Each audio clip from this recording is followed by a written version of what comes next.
స్టార్టింగ్లో అందరికీ నమస్కారం. Welcome to Devan study circle. ఈరోజు ఈ యొక్క అన్నవరానికి 14 కిలోమీటర్ల దూరంలో ఉన్నటువంటి ధ్యానియాపేట్ బీచ్కు రావడం జరిగింది. ఇక్కడ వర్షం రావడంతో ఈ మంచె కిందికి మనం వచ్చి ఇక్కడ ఉండడం జరిగింది. ఇక్కడ ఉన్నటువంటి ఈ ధ్యానియాపేట్ గ్రామ ప్రజలను అడిగి తెలుసుకుందాం. మరి ఇక్కడ సముద్రం ఒడ్డుకు మీరు ఉంటున్నారు కదా. హలో బ్రదర్, సముద్రం ఒడ్డుకు మీరు ఉంటున్నారు కదా, మరి ఎప్పుడైనా ఆ సముద్రం నీళ్ళు ఊర్లోకి వచ్చినాయి? ఎప్పుడైనా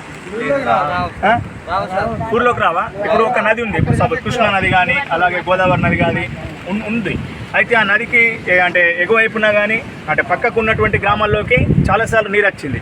మరి ఇంత సముద్రము ఉన్నటువంటి ఈ యొక్క సముద్రపు నీరు ఊర్లోకి రాకపోవడానికి కారణం ఏంటి? మరి ఇప్పుడు ఆ లెవెల్ అయితే అలాగే రాలేదా?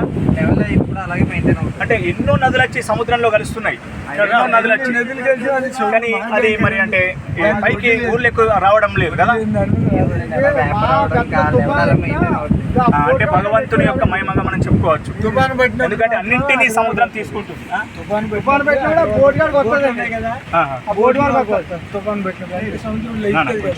తుఫాను పట్టినప్పుడు బోటు వరకే. కానీ ఇన్ని సంవత్సరాల మీరు అంటే జీవిస్తున్నారు కదా, ఒక్కనాడు కూడా ఊళ్ళో రాలేదు. ప్రాజెక్ట్ ఇది వస్తుంది కానీ నిజంగా భగవంతుని మహిమగా మనం చెప్పుకోవచ్చు.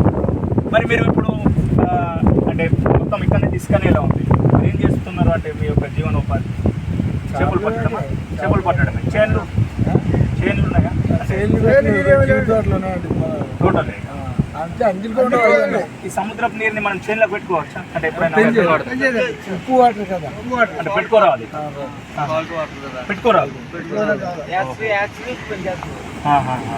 ఇప్పుడు ఇక్కడ ఎప్పుడైనా నౌకలు వచ్చినాయి? పెద్ద నౌకలు ఇక్కడికి వస్తాయండి. ఇక పోస్ట్ కడుతున్నారు కదా ఇక్కడనేనా? పోటు కడుతున్నారు, నౌకాశ్రయం పోటు కడుతున్నారు. దివీస్ కంపెనీ ఉంది కదండి, అవును, వాళ్ళకి ఓన్ గా పోర్ట్ కట్టుకుంటున్నారు ట్రాన్స్పోర్టేషన్. ఇప్పుడు ఇవి బట్టలు ఉతుకోవడానికి ఇంత యూజ్ చేస్తారా మీరు? చేయగా అసలు ఇప్పుడు అంటే ఏమిటికి పని చేయవండి దాదాపు? అంటే మామూలుగా ఓన్లీ చేపలకే చేపలు మాత్రం పడతారు. కొద్దిగా ఇందులో వాటర్కి వెళ్తాయి. మీరు ఇప్పుడు మొగులు వచ్చినప్పుడు కానీ ఫుల్ అంటే ఎక్కువగా వర్షం వచ్చే సమయంలో వెళ్ళొద్దని టీవీలలో చెప్తారు కదా, అప్పుడు మీరు వెళ్ళరు కదా. మరి ఆ సమయంలో మీ యొక్క అంటే జీవనం ఎలా గడవాలి? అప్పుడు ఏమైందండి అంతే, మనకి ఎలా పెడుతున్నా 2 నెలలు గ్యాప్ ఇచ్చారు.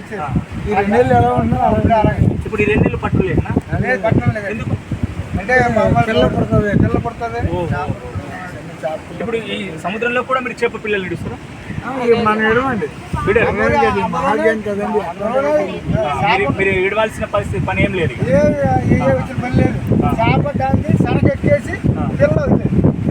ఇప్పుడు ఇట్లా అంటే ఓటు పాటు వస్తున్నాయి కదా, మరి మీరు పట్టే పడవ అనేది అంటే ఎలా యాంకర్లు వేసేస్తామండి. అక్కడ యాంకర్లు అవే చేస్తారు కాదు. ఇప్పుడు మీరు అంటే లోపల దాకా పోయేస్తారు అటు 70-80 కిలోమీటర్లు పోతుంది. వేరే దేశం కన్నా ఉంటుంది అంటే ఎప్పుడన్నా వేరే దేశం అంటే వాళ్ళు ఎంగ్లో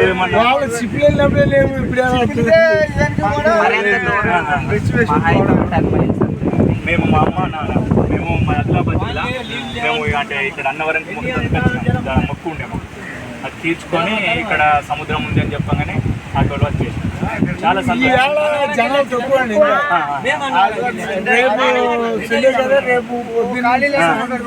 బాగా జనాలు 9-5 వరకు జనాలు. ఎప్పుడైనా మీరు అంటే చెప్తే అయినప్పుడు లోపలికి పోతారు? ఏమైనా ప్రమాదాలు జరిగినాయి?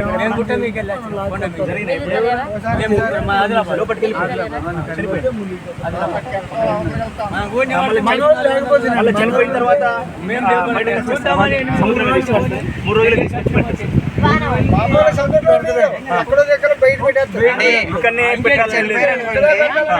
ఆ బాడీ ఇక్కడ చనిపోతే 3 days పోయిన తర్వాత వాటర్ లెవెల్ లోపలికి వెళ్ళిపోయిన తర్వాత బాడీ ఉబ్బిపోతుంది కదా.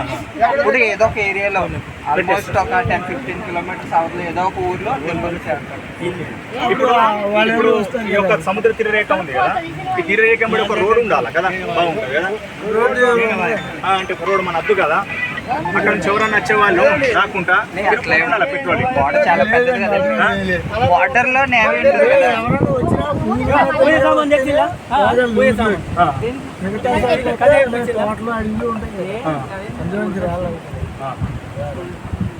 చాలా సంతోషం అనిపిస్తుంది. రోడ్డు ఉంది, నెక్స్ట్పేట ఎదుర ఒక రోడ్డు ఉంది. అంటే విలేజ్ రోడ్డు కనెక్ట్ అవుతుందండి. అంటే ప్రతి ఊరు బీచ్ అన్నట్టు. పోస్ట్ కి వెళ్తున్నారు కాబట్టి అక్కడ ఏమన్నా రోడ్డు ఇక్కడ మీరు ఏమన్నా హోటల్ కానీ ఏమన్నా నడుస్తున్నారు? వాటర్కి ఎక్కువ మంది వస్తారు అంటున్నారు కదా. వచ్చినా టైంకి వచ్చి వెళ్ళిపోతుంది. అంటే టీ హోటల్ కానీ ఏదన్నా అట్లా. మీరు వచ్చి ఒక అరగంట మీరేం ఉన్నారు. చదువుకున్నారన్న? మీరేం చదువుకున్నారు? బీటెక్ ఎక్కడ? మళ్ళా అంటే ఇప్పుడు ఎక్కడ? నేను టీచర్ సార్, ఆదిలాబాద్. మీరు చదవండి మంచిగా, అట్లా ఆ విధంగా కూడా ప్రయత్నం చేయండి. చాలా మంది BTech experience. Thank you sir, మీ యొక్క మీ అభిప్రాయాన్ని మాకున్న డౌట్లను థ్యాంక్ యూ.